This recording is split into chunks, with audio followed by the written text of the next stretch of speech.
మాకందరికీ ఆశీర్వాదకరంగా చేయండి.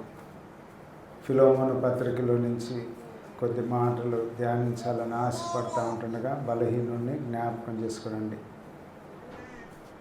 చేరువచ్చిన ప్రియులందరికీ ఆదరణకరంగా, ఉజ్జీవకరంగా, పురికొల్పుగా ఈ యొక్క వాక్య భాగం ఆశీర్వదించమని, మహిమకంతా ప్రభావాలు మీరే పొందమని మా ప్రభు అయిన యేసుక్రీస్తు పరిశుద్ధ నామంలో ప్రార్థిస్తున్నాం తండ్రి, ఆమేన్. ఈ ఫిలోమోను పత్రిక గురించి కొద్దిగా ఉపోద్ఘాతాన్ని తెలియచేయాలని ఆశపడుతూ ఉంటున్నాను.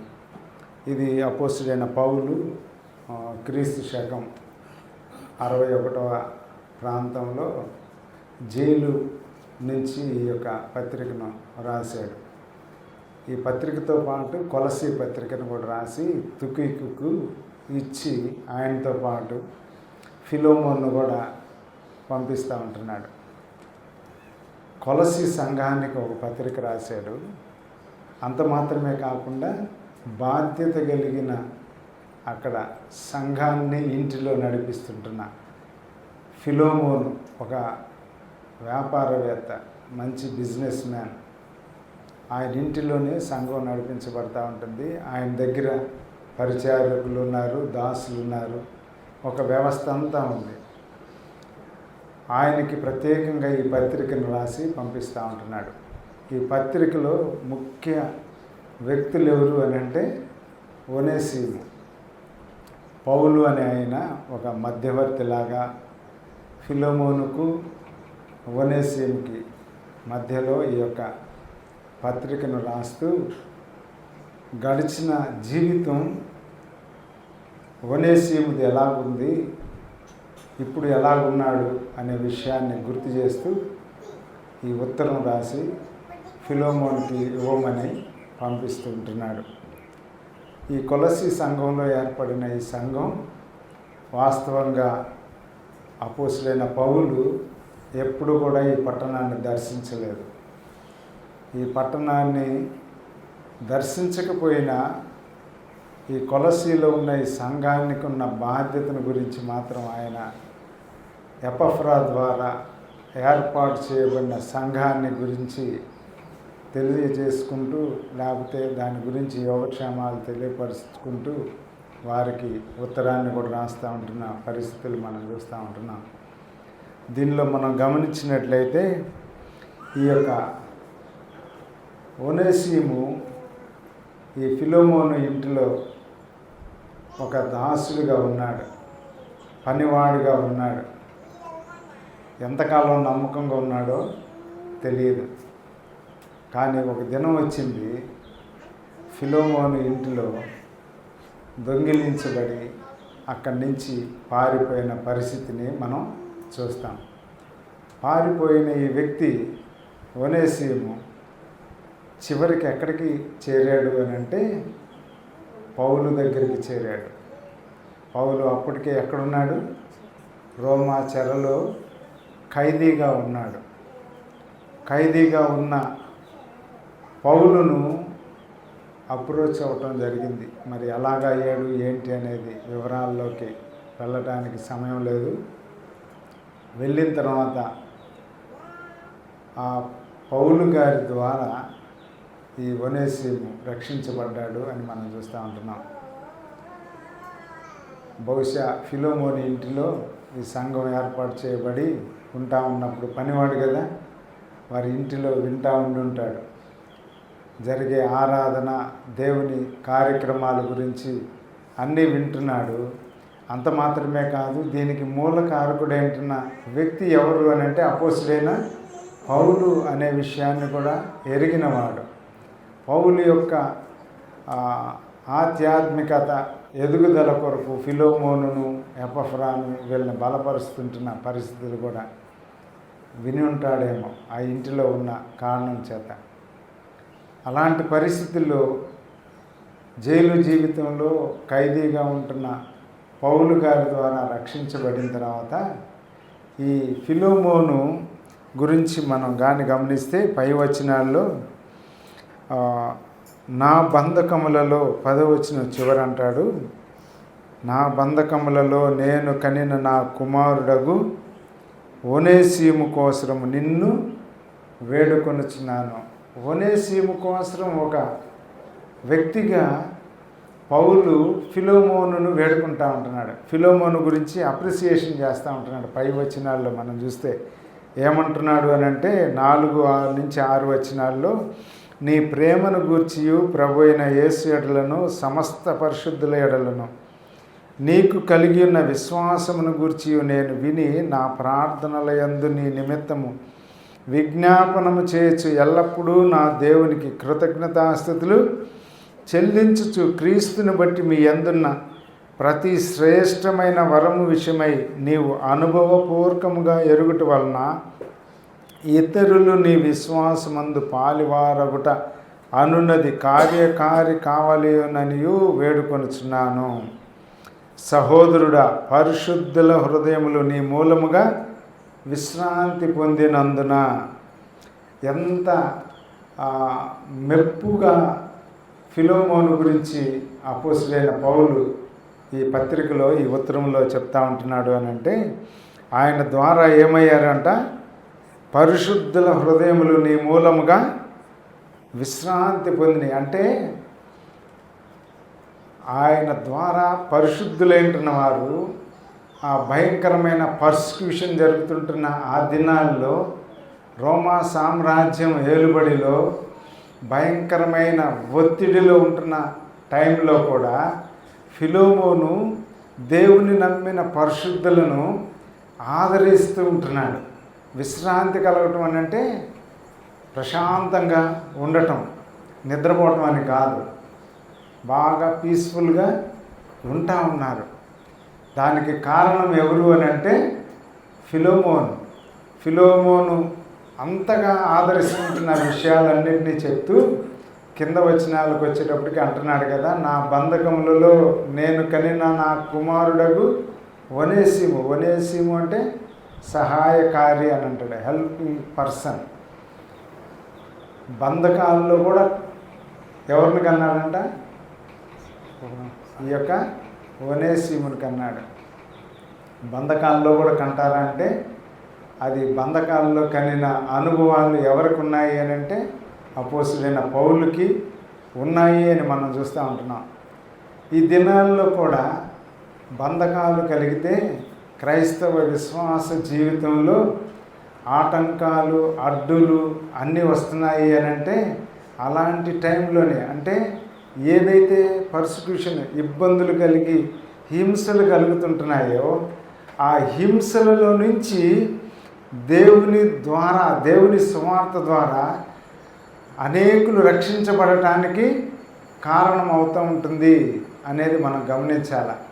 ఇవన్నీ జరుగుతున్నాయని దీనికి ప్రొటెక్షన్ చేయటం కాదు మనకు కావాల్సిన ముఖ్య ఉద్దేశం ఏంటి అంటే ఈ యొక్క బంధకాలు, లేకపోతే ఈ యొక్క శ్రమలు, ఈ యొక్క హింసలు దేవుని నమ్మిన పిల్లలకు కలుగుతున్నాయి అని అంటే దాని ద్వారా దేవుడు మహిమకు కారణభూతుడవుతాడు అనే విషయాన్ని మనం మర్చిపోతూ ఉంటున్నాం. దేవాతి దేవుడు మానవుడిగా, ప్రభువుగా భూమి మీదకి వచ్చిన తర్వాత ఆయన అంటాడు, నన్ను నమ్మిన వాళ్ళు హింసకు గురవుతారు, ఇబ్బందులకు గురవుతారు, మిమ్మల్ని చెరకు తీసుకొని వెళ్తారు, మిమ్మల్ని బంధిస్తారు, మిమ్మల్ని హింసిస్తారు. కానీ మీరు ఎలా ఉండాలా? మీరు ఓర్పు కలిగి ఉండండి. దేవుడు మిమ్మల్ని ఏం చేస్తానంటున్నాడు? ఘనమైన పాత్రలుగా మిమ్మల్ని వాడుకుంటాడు అని అన్నాడు. పౌలు శీలల్ని వీళ్ళని తీసుకొని వెళ్ళి బాగా చిత్రవదగా కొట్టేసి ఆ యొక్క జైల్లో వేసిన తర్వాత వాళ్ళు అక్కడ చేస్తుంటున్న పని ఏంది? స్తుతులు చెల్లిస్తూ ఉంటున్నారు. ఆనంద గానాలతో వాళ్ళు పాటలు పాడుతూ ఉంటే ఖైదీలు ఏం చేస్తున్నారంట? వింటూ ఉన్నారు. ఆ టైంలో ఏమైంది అని అంటే చెరసాల తలుపులు విడిపోయినాయి, బంధకాలు అన్నీ కూడా విడిపోయినాయి. ఎప్పుడు? హింసలో దేవుని స్తుతించినప్పుడు. మనకేదన్నా బాధ కలిగితే, మనకేదన్నా శ్రమ కలిగితే మనం ఏం చేస్తాము అని అంటే కృంగిపోతాం. కానీ ఫిలోమోను విషయంలో మనం కానీ చూస్తే పరిశుద్ధుల ఎడల నీ వలన పరిశుద్ధులకు విశ్రాంతి అనుగ్రహించబడతా ఉంటుంది. అంత మాత్రమే కాదు, కానీ ఇప్పుడు అసలైన విషయాన్ని నీ ముందుకు పెడుతుంటున్నాను. ఫిలోమోను, దయతో దీనిని కూడా నీవు యాక్సెప్ట్ చేయాలా. ఏంటి అని అంటే ఆయన అంటున్నాడు కదా, నేను 13వ వచనంలో, నేను సువార్త కొరకు బంధకములో ఉండగా నీకు ప్రతిగా అతడు నాకు పరిచారము చేయు నిమిత్తము నా యొద్ద అతని ఉంచుకొనవలనని ఇంటిని కానీ, నీవు నాకు పరిచారం చేస్తూ ఉంటున్న వ్యక్తివి. ఎవరు? ఫిలోమోను. ఎవరికి? అపోస్తలుడైన పౌలుకి. బంధకాల్లో అంతకుముందు ఎన్నిసార్లు ఆయన హెల్ప్ చేశాడో, సహకారిగా ఉన్నాడో, సపోర్ట్గా ఉన్నాడో, ఆయన ఏమేమి ఆయన్ని ఆదరించిన విషయాలు ఉన్నాయో మనం దీంట్లో పూర్తిగా గుర్తెరగం. కానీ ఒక మాట అయితే చెప్తా ఉంటున్నాడు, నా సువార్త కొరకు బంధకంలో ఉండగా నీకు ప్రతిగా నాకు పరిచారం చేస్తుంటున్నాడు. నీకు బదులుగా నాకేం చేస్తున్నాడు? ఇప్పుడు జైల్లో పరిచర్య చేస్తూ ఉంటున్నాడు. పరిచర్య నాకు చేస్తూ ఉంటున్నాడు. ఈ సిచ్యువేషన్లో నువ్వు చేయాల్సిన వాడివి, కానీ నీ దగ్గర నుంచి పారిపోయి నా బంధకాల్లో నేను పెంచుతూ ఉంటున్న ఈ యొక్క ఒనేసిము నీకు బదులుగా నాకు ఇప్పుడు పరిచర్య చేస్తూ ఉంటున్నాడు. నేను ఇంకా కొంతకాలం ఉంచుకోవాలనుకున్నాను, కానీ నీ ఉపకారం బలవంతం చేతనైనట్టు కాక స్వేచ్ఛాపూర్వకమైనదిగా ఉండవలనని నీ సమ్మతి లేక ఏమీ చేయుటకు నాకు ఇష్టం లేదు. కారణం ఏంటి అని అంటే, పారిపోయిన వ్యక్తి నా దగ్గరికి వచ్చాడు, దేవుని నమ్ముకున్నాడు, పాత జీవితాన్ని మార్చుకున్నాడు, నాకు పరిచర్య చేస్తూ ఉంటున్నాడు. వాస్తవంగా బాధల్లో, ఖైదీలో నాకు ఇప్పుడు అవసరం, ఒక వ్యక్తి సహకారి అవసరం, పరిచర్య చేయడానికి ఒకళ్ళు కావాలా, ఇలాగ చేయించుకోవాలనేది నాకు ఉన్నా కూడా నేను ఇంకా ఎక్కువగా చేయించుకుంటే అది నీ అనుమతి లేకుండా, నిన్ను కనుక్కోకుండా, లేకపోతే నేను అలానే ఉంచుకుంటే అది బలవంతం చేసినట్లుగా అయిపోతుంది. కాబట్టి నాకు అలాగ చేయడానికి నాకు ఇష్టం లేదు అని అంటూ ఇక్కడ అంటాడు.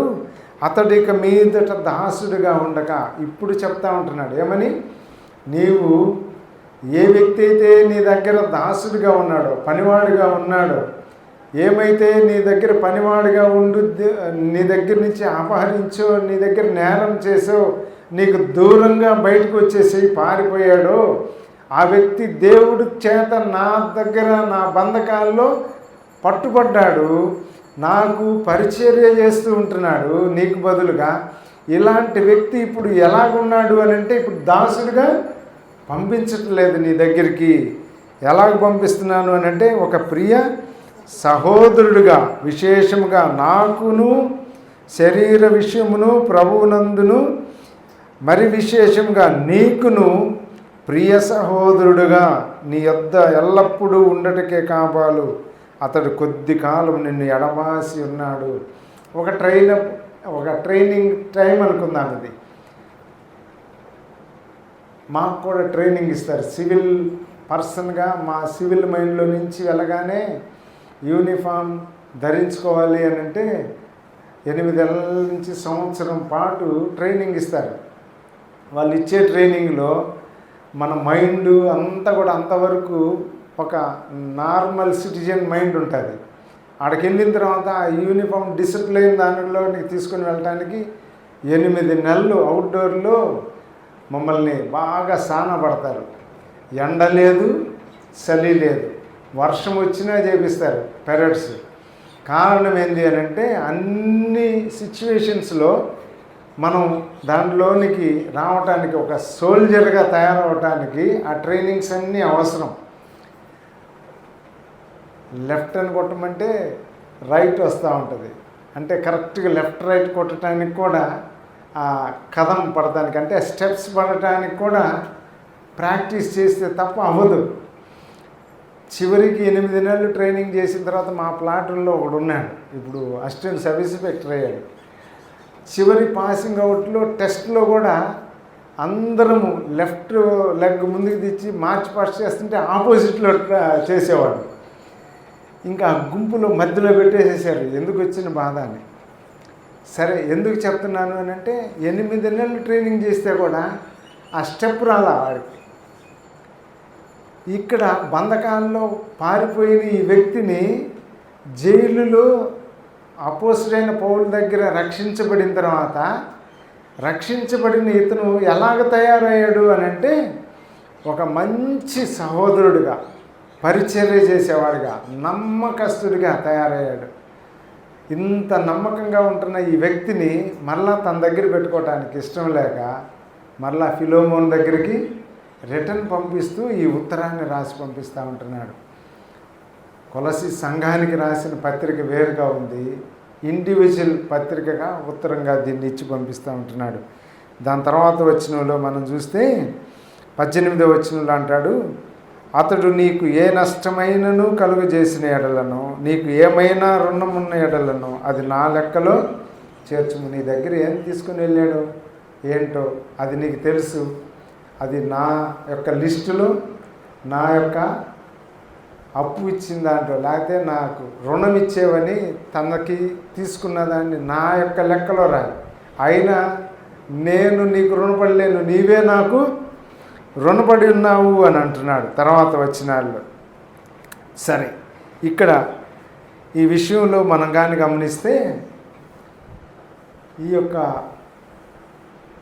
ఒనేసిము తన ఇంటిలో ఉన్నంతకాలం ఎంత నమ్మకంగా ఉన్నాడో కానీ, లేకపోతే మొదటి నుంచి కూడా కొంత ఉన్నట్టుగా నటించాడో ఏమో తెలియదు కానీ, దేవుని యొక్క ప్రణాళిక తను అక్కడి నుంచి నష్టపరిచి వెళ్ళిపోయి పారిపోయి రోమా జైల్లో ఉంటున్న పౌలును కనుగొని ఆయన దగ్గర రక్షించబడి పరిచర్య చేస్తూ ఉంటుండే ఆయన్ని ఒక దాసుడిగా కాకుండా ఒక సహోదరుడిగా చూడమన్నాడు. సంఘాల్లో కానీ సమాజంలో కానీ ఒక ఉన్నత స్థితిలో లేకపోతే ఒక మంచి క్యాడర్లో ఉన్న ఇంటిలో ఒక దాసుడిగా ఉంటున్న వ్యక్తిని ఎలాగ ట్రీట్ చేస్తారో మనందరికీ తెలిసిన విషయమే. నమ్మకస్తుడు ఉంటున్నా కూడా అతన్ని నమ్మకాన్ని బట్టి ప్రేమిస్తారే కానీ అతనిని తన ఇంటిలో తన గృహంలో తనతో పాటు ఒక సహోదరుడుగా, అంటే తనతో ఈక్వల్గా ఉన్నట్లుగా ఏ రోజు కూడా ట్రీట్ చేయరు. సహోదరుడు అనే పదాన్ని తెలుగులో గుణసంధికి చూడొచ్చు. సహా ప్లస్ ఉదరుడు అంటాడు. సహా ప్లస్ ఉదరుడు, అకారానికి ఈ ఊరులు ఏకమైనప్పుడు క్రమముగా ఏవో ఆర్లు ఆదేశమగును అని అంటాడు. అంటే అకారానికి ఈ ఊరులు వస్తే సహోదరుడు, సహా ఉదరుడు. అంటే క్రీస్తు రక్తములో ఉదయకాల సమయంలో కూడా పాత్ర గురించి స్తుతులు చెల్లిస్తూ చివరిగా ప్రభువు చనిపోయాడా లేదా అని వారు బందిపోటు దొంగల వల్లే ప్రభువుని ఎలా చేశారు అని అంటే, ఆ సైనికుడు ప్రక్కలో బల్లెపు పోటు పొడిస్తే ఆ గుండెకు తగిలి గుండెలో ఉన్న చివరి రక్తపుతో పాటు నీరు కూడా కారింది. మనకు తెలుసు, చనిపోయిన వ్యక్తి కానీ ఏ ప్రాణిలో అయినా కూడా గుండెలో కొంత రక్తము నిలిచి ఉంటుంది. ఎప్పుడైతే ఈ బల్లెపు పోటు గుండెకి గుచ్చుకుందో ఆ లోపల ఉన్న రక్తము కూడా, చివరి రక్తం కూడా తిరిగి కార్చేసాడు. అంటే ప్రభువులో ఇక ఏమి కూడా రక్తము లేదు, చివరి రక్త బిందువు వరకు కార్చాడు అని మనం చూస్తూ ఉంటున్నాం. ఆ సహ ఉదరుడుగా, అంటే ఆయన ప్రక్కలో బల్లెపు పోటుతోడ చివరి రక్త బిందువులు కార్చి మనలందరినీ కూడా ఆయన బిడ్డలుగా చేసుకొని ఉంటే, రక్షించబడిన మనము ఒక సహోదరులుగా, అంటే ఒక తండ్రి పిల్లలం, ఒక తల్లి పిల్లలం, ఒక రక్త సంబంధీకులము అనే విషయాన్ని గుర్తు చేస్తూ ఉంటున్నాం. మనం ఎక్కడ కూడా డిక్టేటర్స్ లాగా ఉండటానికి లేదు. క్రైస్తవ విశ్వాస జీవితంలో ఈ దినాల్లో సమాజాల్లో సంఘాల్లో లేకపోతే మన వర్క్ ప్లేస్లో దేవుని నమ్ముకున్న పిల్లలు, రక్షించబడిన పిల్లలు ఎలాగా బిహేవ్ చేస్తారు అని అంటే వాళ్ళకున్న అధికారాన్ని బట్టి, ఇది సంఘంలో కానీ సమాజంలో కానీ ఆ అధికారాన్ని పర్ఫెక్ట్గా వినియోగించుకుంటారు ఒక లోక సంబంధుల్లాగా. అలాగ ఉండవద్దు ఫిలోమోను, నీవు అంతకుముందు దాసుడే కానీ ఇప్పుడు అతను ఎవరు? ప్రియ సహోదరుడు, బిలౌడ్ బ్రదరన్ అని అంటాడు. ఎందుకు అని అంటే ప్రియ సహోదరుడు వేరు, మామూలు సహోదరుడిగా చూడటం వేరు, ప్రియమైన వాడిగా చూడటం వేరు. అంటే అంతకుముందు చేసిన కార్యాన్ని బట్టి ఇప్పుడు మళ్ళా నీ దగ్గరికి, నీ ఇంట్లోకి వస్తున్నాడు. నీ దగ్గర ఇంటిలో ఉన్న సంఘంలో మరలా ఒక సహోదరుడిగా నువ్వు చేర్చుకుంటున్నప్పుడు నీ మైండ్ సెటప్ ఎలా ఉండాలి తెలుసా? నీ యొక్క ఆలోచనలు ఎలా ఉండాలి తెలుసా? నీ హృదయపు తలంపులు ఎలా ఉండాలి తెలుసా? అతన్ని చూసినప్పుడు, ఒనేసిమును చూసినప్పుడు ఒక దాసుడిగా, లేకపోతే నీ దగ్గర నిన్ను నష్టపరిచి పారిపోయిన వ్యక్తిగా నువ్వు చూడకూడదు. ఆయన ఎలాగ చూడాలంటే నీతో పాటు నీ ప్రియ సహోదరుడిగా, నీ తోటి బ్రదర్గా, నీ సహోదరుడిగా అతన్ని చూడాలా. ఆయన నీకు సహోదరుడు, నాకు కూడా సహోదరుడు. మనందరం ఎవరికి? ప్రభువుకి కుమారులం. మన జీవితాలు దేవుడు మనల్ని రక్షించడానికి కారణం. మనల్ని ఎవరిని కూడా ఆయన చూడాల. మనందరం కూడా ఎవడు కూడా పర్ఫెక్ట్ పర్సన్స్ కాదు. మిస్టర్ పర్ఫెక్ట్ ఎవడు కూడా లేరు. ప్రతి వాడు కూడా ఎవడెవడి దారిలో వాడు పాపం చేస్తుంటున్నవాడే. ఈ యొక్క చీకటి బంధకాల్లో బంధించబడిన వాడే, ఇష్టానుసారంగా జీవిస్తుంటున్నవాడే.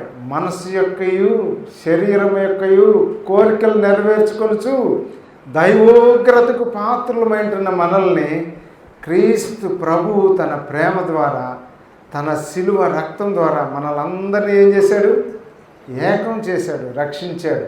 మనం ఇక దాసులము కాదు. లోకానికి, పాపానికి మనం దాసులము ఎన్నటికీ కాదు. ఎప్పుడు ఎన్నటికీ కాదు? ఎప్పుడైతే ప్రభు రక్తంలో కడుగుబడి దేవుని బిడ్డలంగా తీర్చబడి దేవునికి సాక్షులముగా జీవిస్తామని హృదయంలో నుంచి మనం సంపూర్ణంగా సమర్పించుకొని దేవుని కొరకు మనం లోబడి జీవించడానికి ఇష్టపడతామో ఆ దినం నుంచి మనల్ని దేవుడు ఎలాగ చూస్తాడు? ఆయన కుమారుడిగా, సంఘ సహవాసంలో ఒక ప్రియ సహోదరుడిగా, సహోదరిగా చూస్తాడు దేవుడు. మనుషులైతే అలాగ చూడటానికి ఇష్టపడని పరిస్థితులు. కారణం దేవుని యొక్క నీతి విధి మన జీవితాల్లో నెరవేర్చడానికే దేవుడు మనల్ని అలాగ చేశాడు. కానీ అలాంటిది మన జీవితంలో ఎప్పుడు కూడా చూడట్లేదు. యజమానుడి దగ్గర నుండి రోమాకు పారిపోయిన ఈ యొక్క ఒనేసిము తిరిగి ఎలాగొస్తుంటున్నాడు? మరలా ఒక సహోదరుడిగా, ఒక రైట్ అంటే హక్కుదారుడిగా వస్తూ ఉంటున్నాడు. అంతకుముందు దాసుడిగా ఉన్నాడు. రోమా సామ్రాజ్యంలో తప్పు చేసిన వాడికి శిక్ష ఏంది తెలుసా? కఠిన కారాగార శిక్ష. అంతకంటే ఇంకా ఏం తెలుసా? ఉరి శిక్ష ఉంటుంది. రోమన్ గవర్నమెంట్లో పనిష్మెంట్స్ చాలా సివియర్గా ఉంటాయి తప్పు చేసిన వాడికి, పాపం చేసిన వాడికి, దొరికిన వాడికి. అలాంటి పరిస్థితుల్లో నుంచి తప్పించబడి, రక్షించబడి ఒనేసిము ఫిలోమోన్ దగ్గరికి ధైర్యంగా వస్తూ ఉంటున్నాడు. మనకి ఇది గుర్తు చేసుకుంటామంటే ఎవరు గుర్తు వస్తున్నారు తెలుసా? దేవాది దేవుడు మన ప్రభు అయిన యేసుక్రీస్తు. ఆయన ఒక ఉపమానాన్ని చెప్తూ ఒక స్టోరీ చెప్తా ఉంటున్నాడు. ఒక ఇద్దరు కుమారులు ఉన్నారు. ఇద్దరు కుమారులు, పెద్ద కుమారుడైతే తండ్రి దగ్గరే ఉన్నాడు, గృహంలోనే ఉన్నాడు. చిన్న కుమారుడు ఏం చేశాడు? తండ్రి, నీ వాటాలో నాకు రావాల్సింది నాకు ఇస్తే నేను వెళ్ళి ఏం చేస్తాడంట? బాగా బిజినెస్ చేసి బాగా సంపాదించుకొని వస్తాను అని అన్నాడు. తండ్రి ఎంతగా బ్రతిమలాడాడో వినలా. చివరికి ఏమి చేసేది లేక తనకి ఇవ్వవలసిన వాటాని ఇద్దరిలో చిన్న కుమారుడు వాటాని ఇచ్చేసేసాడు, వెళ్ళిపోయాడు. వెళ్ళిపోయి ఏం చేశాడు? వ్యాపారం చేశాడా? ఏం వ్యాపారం? దుర్వ్యాపారం చేశాడంట. మంచి వ్యాపారం చేస్తే ఆస్తి సమకూర్చబడుతుంది. దుర్వ్యాపారం చేస్తే ఏమవుతుంది? చిల్లి సంచిలో కానుకలు వేసినట్లే, లేకపోతే చిల్లి తిత్తిలో ద్రాక్ష రసాన్ని పోసినట్లే కారిపోద్ది. అలానే దుర్వ్యాపారం వల్ల ఏమొస్తుంది? దుష్ట సాంగత్యం వస్తుంది, దుష్ట మనసు వస్తుంది, చెడిపోయే జీవితం వస్తుంది, ఉన్న ఆస్తి అంతా కొల్లగొట్టబడుతుంది. సాతానుడు బంధించేసి చేస్తూ ఉంటాడు. చివరికి ఏమయ్యాడు? అంత అయిపోయింది. అయిపోయేదాకా అందరూ కూడా ఉన్నారు, బెల్లం చుట్టూ ఈగలు ఉన్నట్లుగానే ఉన్నారు. అంత అయిపోయిన తర్వాత ఎవడు కూడా దగ్గరికి రాలా. కరువు వచ్చేసింది దేశంలో. అనుకున్నాడు, నా ఫ్రెండ్ ఉన్నాడు, ఇంతకాలం నేను చాలా ఇచ్చాను, నాకు సపోర్ట్ చేస్తాడు అన్నట్లుగా వెళ్ళాడు. ఇంకొకటి దగ్గరికి వెళ్ళి ఉంటాడు, బాగా తిరుగుంటాడు ఆ ఏరియా అంతా, అందరికి పెట్టినోడినందరిని కూడా అప్రోచ్ అయి ఉంటాడు. ఎవడు కూడా వెళ్ళిపో, ఏం కుదరదని ఉంటారు. చివరికి ఏం చేస్తుంటున్నాడు? ఏమి చేయలేక పందులు తినే పొట్టు తినడానికి ఇష్టపడ్డాడంట. యూదులు పందులు అసహ్యం ఇజ్రాయేలీలకి. ఆ పందులు తినే పొట్టు తినడానికన్నా ఇష్టపడ్డాడు, కానీ జీవితాన్ని మార్చుకోవడానికి మొదటగా ఇష్టపడలా. ఎప్పుడైతే దాన్ని చూశాడో ఆ పందులు తినే తొట్టును, అప్పుడు అంటున్నాడు, నా తండ్రి ఇంట అనేక పని వాళ్ళకి సమృద్ధి ఉంది, కానీ ఇక్కడైతే నేను ఆకలి కొంటున్నా, యాతన పడతా ఉంటున్నా. ఏంటి ఈ జీవితం? నా యొక్క స్టేటస్ ఏంటి? తండ్రి దగ్గర నేను ఎలా ఉన్నాను? ఇక్కడేంది ఇంత భ్రష్టమైన జీవితం? తండ్రి ఇచ్చిన యావత్తు ఆస్తినంతటినీ పాడు చేసుకున్నాను.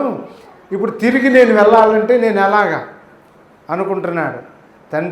తండ్రితో నేను వెళ్ళి తండ్రికి చెప్పుకుంటా అని అనుకుంటున్నాడు మనసులో. తండ్రి, నీకును పరలోకానికి విరోధంగా నేను పాపం చేశాను. తండ్రి దగ్గర నేను తప్పు చేశాను, పాపం చేశాను అని చెప్పొచ్చు. నీ ఆస్తి అంతా నాశనం చేశానని. తండ్రికి పరలోకానికి నేను పాపం చేశాను, కాబట్టి నీ కుమారుడిని అనిపించుకున్నట్టుకు నేను యోగ్యుడిని కాను. నీ పని వారిలో ఒకరినిగా చేసుకో అని నేను అడుగుతాను అని వస్తూ ఉంటున్నాడు. ఎన్ని సంవత్సరాలైనాయో దినాలైనాయో తెలియదు, కానీ ఆ తండ్రి ఎప్పుడు వస్తాడా అని ఎదురు చూస్తూ ఉన్నాడంట. చూస్తూ ఉండగానే ఒక దినం వచ్చింది. దూరం నుంచి చూడగానే తన ఆకారం భయంకరమైన పరిస్థితి అయినా ఎదుర్కొని ఏం చేశాడంట? మెడ మీద పడి కౌగిలించుకొని ఏడ్చి ముద్దు పెట్టుకొని తీసుకుని వచ్చి చేసిన వివరాలన్నీ తెలుసు. తర్వాత ఏమంటున్నాడు? దాసుడిగా, భ్రష్టుడిగా, దుష్ట వ్యాపారం చేసి తన ఆస్తినంతటిని పాడు చేసిన వ్యక్తి ఉన్నా కూడా తన దగ్గరికి వచ్చి క్షమాపణ కోరి తండ్రి దగ్గర, తండ్రి, నీకును పరలోకానికి నేను విరోధముగా పాపం చేశాను, నీ కుమారుల్లో నేను ఒకరిని అనిపించుకోవటానికి నేను యోగ్యుణ్ణి కాను, నీ పనివారిలో ఒకరినిగా నన్ను చేసుకో అని అడిగాడు కదా.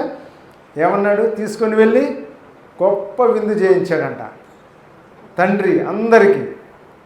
ఇంకా స్టోరీ అంతా మనకు తెలిసిన విషయమే. సరే, ఇలానే ఈ యొక్క ఒనేసిం కూడా ఫిలోమోను ఇంట్లో నుంచి పారిపోతే, ఫిలోమోను దేవుని నమ్మిన బిడ్డ. పౌలు గారు సిఫారసు రాస్తూ ఈ ఉత్తరాన్ని రాస్తూ పంపిస్తుంటున్నాడు, దాసుడిగా వద్దయా, ఇప్పుడు ప్రయోజనకరి. ఒనేసిము అంటే సహకారి, కాబట్టి నాకు ఇంతకాలం చేశాడు, తన క్యారెక్టర్ అంతా మార్చుకున్నాడు, ఇప్పుడు నీకు కూడా ఉపయోగపడతాడు, ఒక సహోదరుడిగా తీసుకో అని అంటే తను సహోదరుడిగా తీసుకున్నాడు అని ఆ విషయాన్ని మనం గమనిస్తూ ఉంటున్నాం. కాబట్టి ప్రియమైన సహోదరులారా, మన పాపపు జీవితం, మన యొక్క గర్తించిన మన యొక్క జీవితం ఎలాంటిది అని అంటే దైవోగ్రతకు పాత్రలు. పైకి బాగానే కనపడతా ఉంటాం. మన యొక్క ఉదయకాల సమయంలో కూడా సేమ్ కంటిన్యూయేషన్ ఆ మెసేజ్లోనే వస్తూనే ఉంటుంది, ఆరాధన మెసేజ్లో నుంచి. నీ యొక్క చూపు ఇక్కడే ఉంటుంది, నీ తలంపులు ఎక్కడికో వెళ్ళిపోతూ ఉంటున్నాయి. దేవుడు కోరుకునేది ఏంటి అని అంటే మన యొక్క హృదయ తలంపులు ఆయనకి ఇష్టమైనవి. దాని తర్వాత మన యొక్క యథార్థమైన జీవితం ఆయనకి ఇష్టమైంది.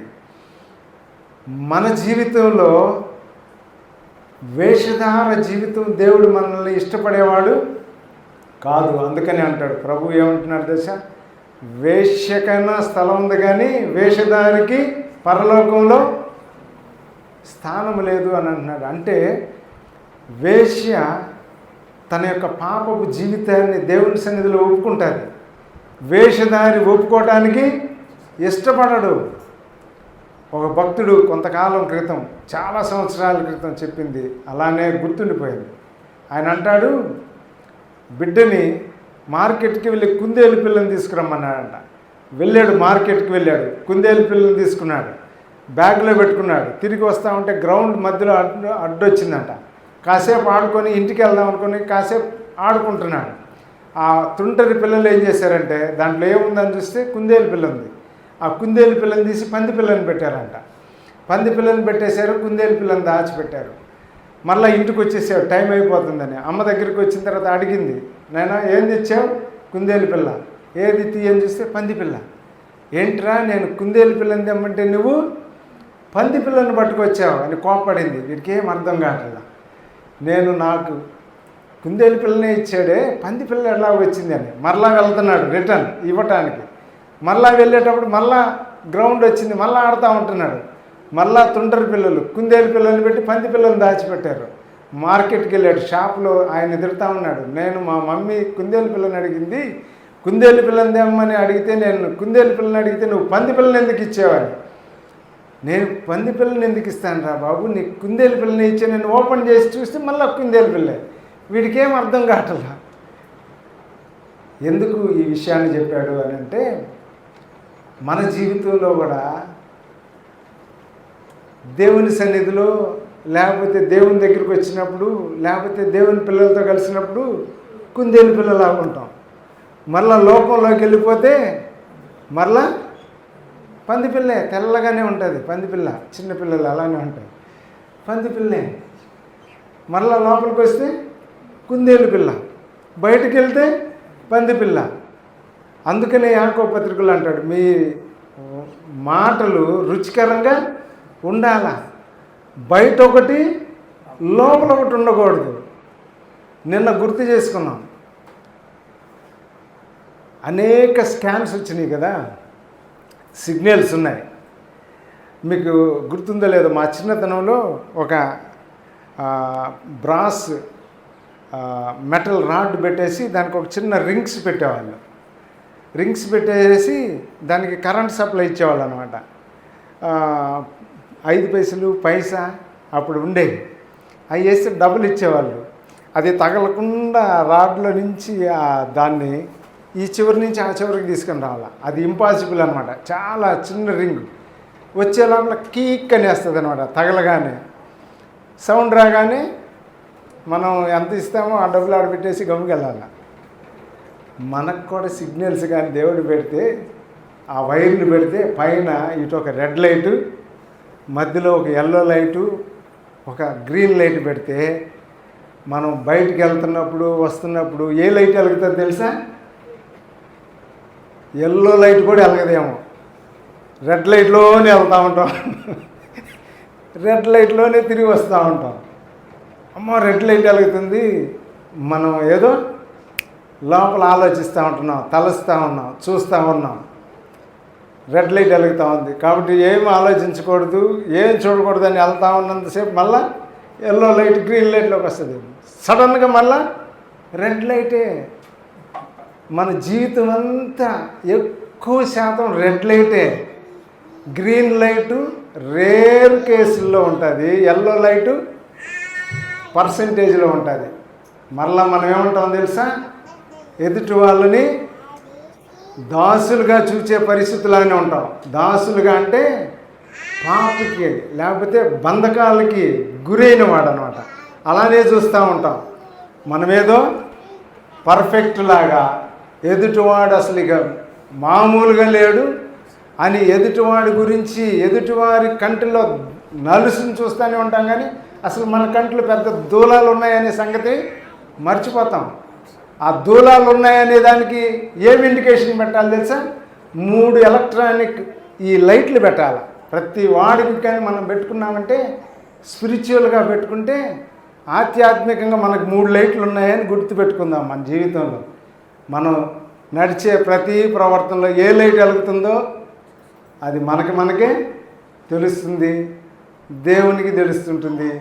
బయట వాళ్ళకి ఏం కనపడకపోవచ్చు, దేవుడు చూస్తుంటే రెడ్ లైట్ వెలుగుతుంది, నీకు రెడ్ లైట్ వెలుగుతూ ఉంది, కేర్ఫుల్ అని. కాబట్టి మనం పాపానికి దాసులుగా ఉండకూడదు, నీతికి దాసులుగా క్రీస్తు యేసు సంబంధులమై ఉంటున్న మనం దేవునికి దాసులుగా మన జీవితాల్లో మన జీవితం. అందుకనే చివరిగా ఒక మాట మనం కానీ చూస్తే గలతీ పత్రికలు అంటాడు కదా, గలతీలకు రాసిన పత్రిక ఒక్కటి చదువుకొని క్లోజ్ చేసుకుందాం. గలతీలకు రాసిన పత్రిక 5వ అధ్యాయం 16-17 వచనాలు చదువుతాను. నేను చెప్పినదేమనగా ఆత్మానుసారముగా నడుచుకునుడి, అప్పుడు మీరు శరీరేచ్ఛను నెరవేర్చరు.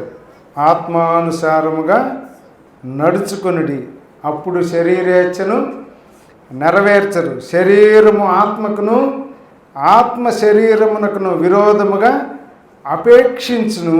ఇవి ఒకదానికొకటి వ్యతిరేకముగా ఉన్నవి కనుక మీరేవి చేయనిత్యంతురో వాటిని చేయకుందరు. ఆత్మచేత నడిపించబడిన ఎడల ధర్మశాస్త్రానికి లోనైన వారము కాము అని అంటాడు.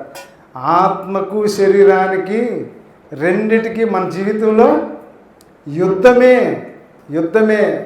నాకు ఏమీ లేదు, నేను చాలా పరిశుద్ధుణ్ణి, నేను తీర్మానం చేసి రక్షించబడ్డాను, ఇక నా జీవితంలో అపరిశుద్ధతే లేదు, అపవిత్రతే లేదు, నాకు ఇంకేమి అంటుకోలేదు అని అన్నాడు. అంటే అంతకంటే భ్రమ కలిగిన వాడు ఇంకొకడు లేడు అని అంటాడు. కారణం ఏంటి అని అంటే శరీరం మనల్ని గుచ్చుతూనే ఉంటుంది.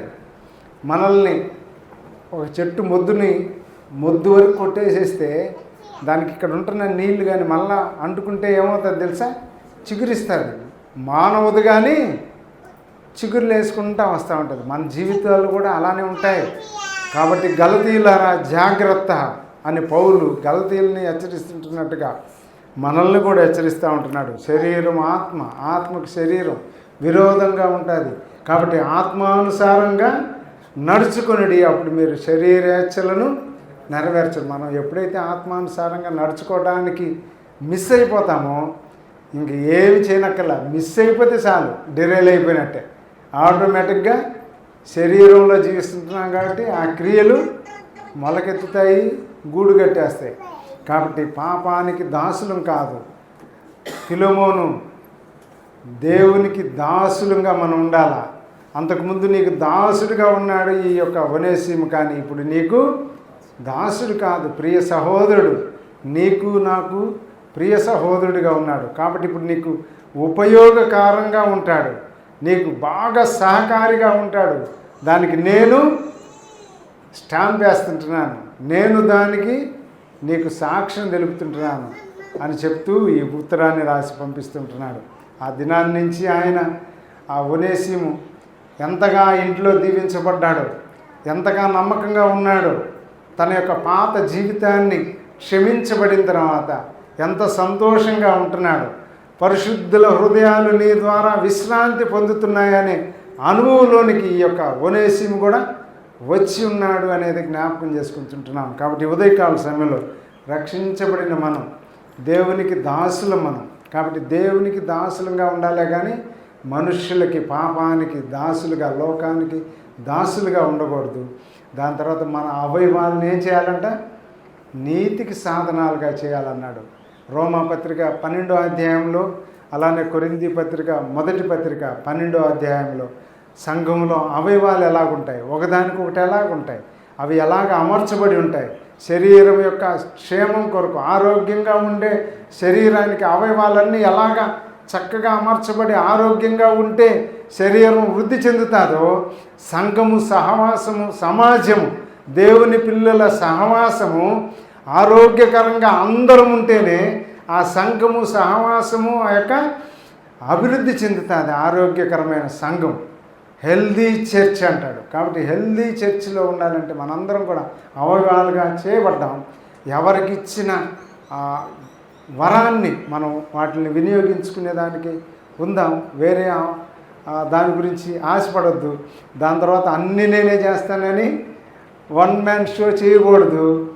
అది అందరూ కూడా పని చేస్తేనే బాడీకి ప్రయోజనకరం. అన్ని చేస్తే ఇక మిగతా అన్ని ఎందుకు దేవుడు ఇచ్చింది. కాబట్టి సంఘంలో అందరం పని కలిగి ఉండాలి. సహవాసంగా అందరం కూడుకున్నప్పుడు అందరం పని కలిగి దేవుని క్షేమం కొరకు, దేవుని మయం కొరకు జీవించాలా. మనం దేవునికి దాసులం, పాపానికి లోకానికి దాసులం కాదు. క్రీస్తు రక్తం ద్వారా మనల్ని విమోచించి ఆయన బిడ్డలుగా చేసుకున్నాడు. కాబట్టి దేవునికి దాసులుగా జీవిద్దాం. ఎప్పుడు ప్రభు వస్తాడో, మనకి టికెట్ ఎప్పుడు ఇస్తాడో తెలియదు. మన జీవిత యాత్ర పరదేశులం, యాత్రికులం. మన డెస్టినేషన్ రాగానే మనం లేదు కంటిన్యూ చేస్తామన్నా కూడా అయిపోయింది, నీ టైం వచ్చేసింది, నీ స్టేషన్ వచ్చేసింది, దిగు అన్నట్టుగానే ఉంటుంది. కాబట్టి అది రాకముందే ఊపిరుండగానే దేవునికి మనం హృదయాన్ని ఇద్దాం, దేవుని బిడ్డలుగా జీవిద్దాం. అలాంటి కృప చేరువచ్చిన మనందరికీ దేవుడు అనుగ్రహించును గాక. ఆమేన్.